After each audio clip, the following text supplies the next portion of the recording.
Hi guys, welcome. Today I'm going to do, this is machine embroidery for beginners because I'm a beginner and embroidering on a sweatshirt can be, well, it's actually the hardest thing that I've done because, you know, purses and patches and everything else is really easy. Beanies I think are really easy. Sweatshirts, I was frustrated, but I found a way, and I'm going to share it with you, to easily float your sweatshirt. I do love to embroider on clothes, but it does take a little bit of some different strategies that I'm going to share with you too. I'm going to be embroidering on my Brother machine. It's the Innovis 2500D. It's a 1 needle machine. So let's go ahead and get started. Okay, so I'm just going to place it right there. That looks good. Sometimes when you print them out and you place them on, you know, whatever you're doing, you might not like the look of it. This actually looks like it's going to be good. I like the sizing on it. I don't like to cut down my sheet. I like to keep it like this because it helps me keep everything straight. Now what I'm going to do is turn my sweatshirt inside out, and I'm going to put the stabilizer in it. First, I cut out my Floriana Power Mesh Stabilizer. This is great to use for knits, and I just iron it directly onto the fabric. This sweatshirt is really nice, or, you know, it's color blocked, so it's helping me keep it straight. But you're still going to use the same method. So I'm just ironing it on directly, even though directions do say don't iron it directly onto the cloth, but that's the only way that I found it to stick.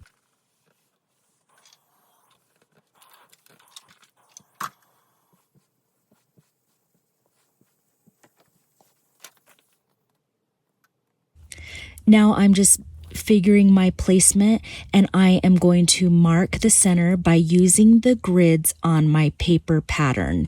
And right now I'm just cutting a little hole into that center mark, and I'm going to dot it. And so that's exactly where the center is going to be. So again, it's very important to print out your design because you can see right there it has the center markings.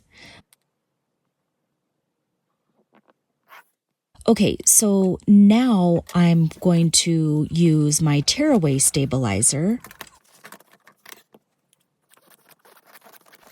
I have heard a lot of people say, you know, if you're gonna wear it, don't tear it. So don't use tearaway stabilizer. But I have not had a problem with it. I don't know if that's just a guide or a rule, or maybe it's illegal, but the police haven't caught up to me yet. Okay, the brand is New Bra Thread, and I buy it on Amazon, and it's given me really great results so far. Now I'm just going to mark the center of my stabilizer hoop so that I can match it up with the markings on my sweatshirt. Now I have it all ready to go, and I've placed it exactly in the position that I need it. Okay, this is where the technique comes in. See the lines that I have drawn on the stabilizer as well as the shirt. And so now I can just easily match them up from edge to edge and top to bottom. So side to side, top to bottom. Also make sure that you are hooping it in the correct direction based on the arrows on your hoop. This is the basting spray that I use. It does say that it will not gum up your needles. I've also been using it for a while, even when I quilt, and it's never given me any problems on any of my machines. Just gently guiding it and pushing it down firmly to make sure that it is sticking. And I still have the shirt inside out, so I will show you how we're going to expose the top here in a minute. And look at that. So the lines are completely straight. You can verify it right there. And I'm going to take a pin and poke it right there in the middle. And let me show you. See, and now I'm just verifying that it's exactly straight. So everything looks really good.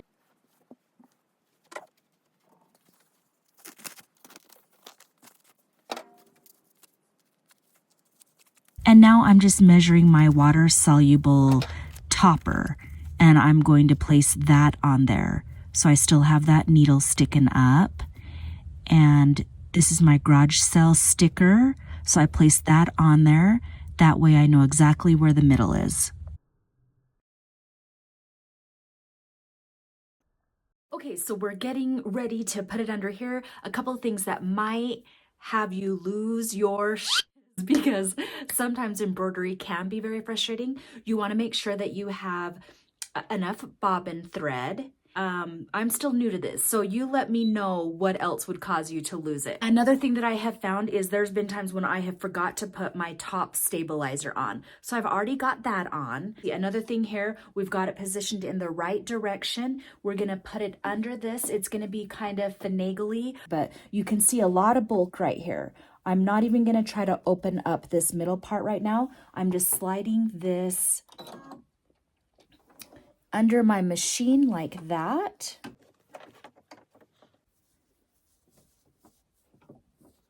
Trying to just keep everything flat. And so that kind of went through there really, really easy. And I'm going to lock that down. And now we're going to open this part up so that we can find our middle. I think that's kind of funny though. Let me know of some other things that you've done. Okay, I forgot to take my needle out. My needle is still stuck in there. Let me get that out. Okay, so far everything is working out so good. I'm gonna find my file on here. Oh, let me get my USB loaded in here. It's really, really exciting when you are you think you're a little bit past the learning curve and you've kind of got a groove. But, you know, are we ever done learning things when it comes to creating? And I don't think so. Okay, so here is my file. Look at that. My needle is right down there in the middle. And we're gonna set this. We've got it set on black. I'm gonna grab my fabric. I still need to clear this area out. Down a little bit.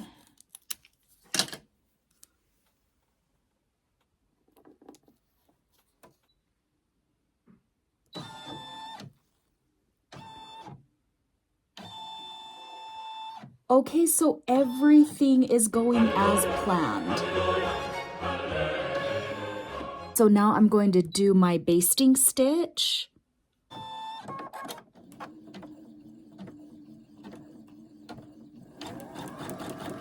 And then I'm gonna want to get me something because you don't want to have your hands in there. So I'm just gonna do this really slowly. I will take that out here in a second.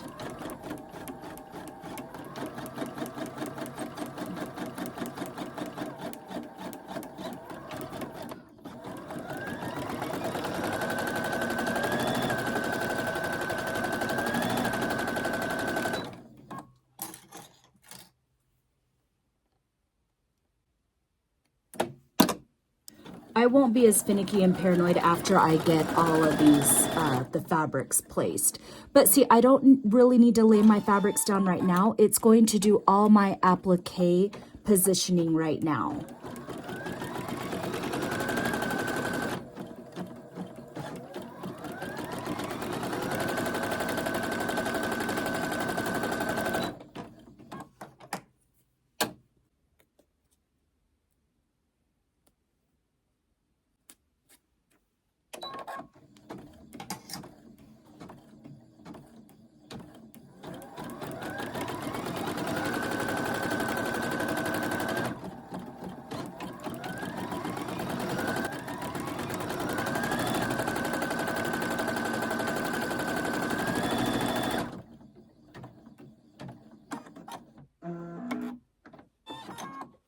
Okay, so now it is time for me to add my fabric.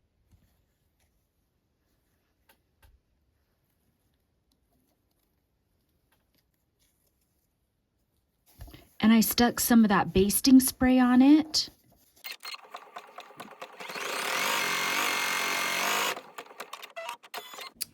Okay, and now I'm just going to cut off the excess. And honestly, I don't even know why I have that on there. I wasn't really thinking ahead.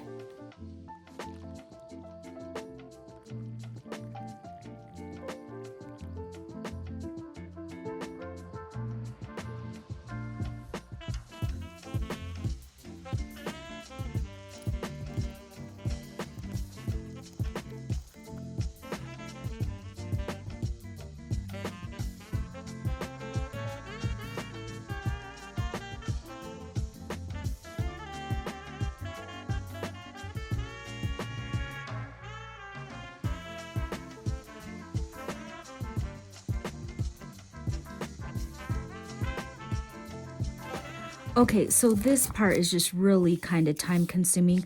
I think I got a lot of it good. I'm not really sure right now how thick the satin stitches will be. So let's just get this back on the machine.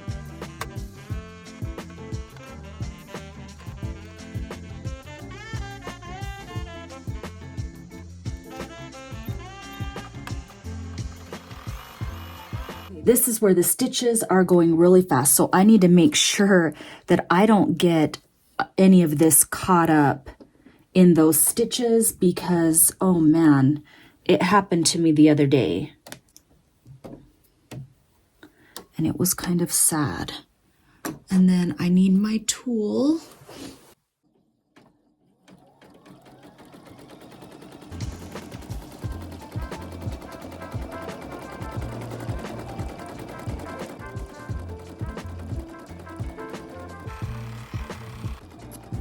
Okay, it looks like it's doing really good.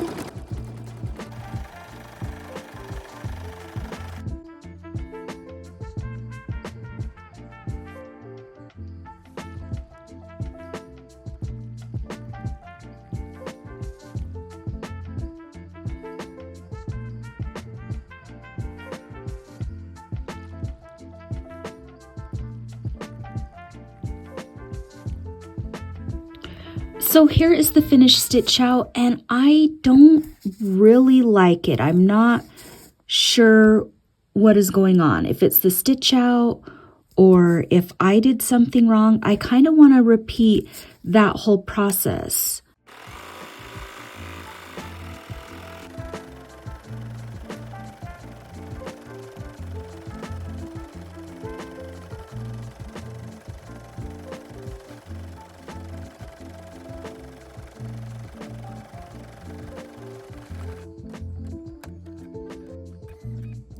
Okay, that looks so much better. I went through and I just re-stitched it again. And I love the way it looks. And now we're going to do the exclamation points and then we will be done.